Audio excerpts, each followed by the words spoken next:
ఒక్కోసారి లైఫ్లో out of the way, out of our job responsibility వెళ్ళి కొందరికి కొన్ని సాయం చేస్తూ ఉంటాం. అంటే ఆల్ ఆఫ్ ఎ సడన్ మీకు ఒక నోటీస్ వచ్చిందనో, లేకపోతే you know just because I know some details I will share it with you so that you can do your job better and easily అన్నట్టు. When you try to share things people will be like, సరే అయితే చేసి ఇచ్చేయి. Number 1 case. Number 2 case, నువ్వు నాకు ఇది ముందెందుకు చెప్పలేదు. Number 3 case, మరి ఎందుకు చేయలేదు. ఎక్స్క్యూజ్ మీ, ఈ 3 నావి కాదు, my role is this, or you know నా పాత్ర ఇంతవరకే అంటే ultimately for a person who's guiding or suggesting ఏమి ఒపీనియన్ వస్తుందంటే, నాకెందుకు వచ్చింది, మా చిన్నోడు అన్నట్టు, నీ పని నువ్వు చేసుకో అన్నట్టు, మనకెందుకు వచ్చింది అని సైడ్ అయిపోతూ ఉంటాం. But the ultimate thing is why this happens.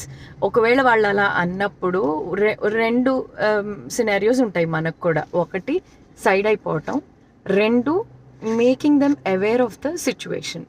అంటే హియర్ కొంచెం మెచ్యూరిటీతో ఆలోచించగలిగితే we have to analyse the situation where in అసలు ఇన్ ఫస్ట్ కేస్ మనం వాళ్ళకి సజెస్ట్ చేస్తున్నాము అంటే వాళ్ళకి ఆ క్లారిటీ లేదు కాబట్టి మనం సజెస్ట్ చేస్తున్నాం. అంటే we're in a better place to understand things, analyse things and in a place to suggest కాబట్టి they are depending on you అని అర్థం చేసుకుని as a second step we have to make them very clearly aware. Because అవతలి వ్యక్తికి 2 జరుగుండొచ్చు. ఒకటి అలా తెలియంగానే ఇప్పుడు నేను ఇది ఎలా చెయ్యాలని ప్యానిక్, ఒకటి 2 చెయ్యలేననే భయంతో వచ్చే డిఫెన్సివ్ మోడ్. ఈ 2 గనక మనం అర్థం చేసుకుని సిచ్యువేషన్ని క్లియర్గా అనలైజ్ చేసి కాస్త ధైర్యం చెప్పి, చూడు భయ్యా ఇది ఎలాగూ చెయ్యాల్సిందే, so you know I'm there to support you or help you out, కానీ we will sort this out.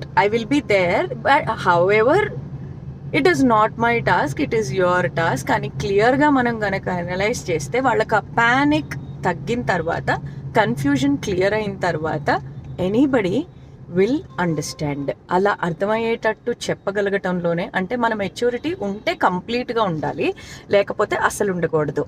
మీకు డీటెయిల్స్ తెలిసిన మెచ్యూరిటీ కనుక వాళ్ళకి అర్థమయ్యేలా చెప్పే అంత మెచ్యూరిటీ ఉంటే మాత్రం you're the clear winner. So be a winner in a complete cycle. Sagam winner kaakunda. So దులిపేసుకోకుండా please try to help such people.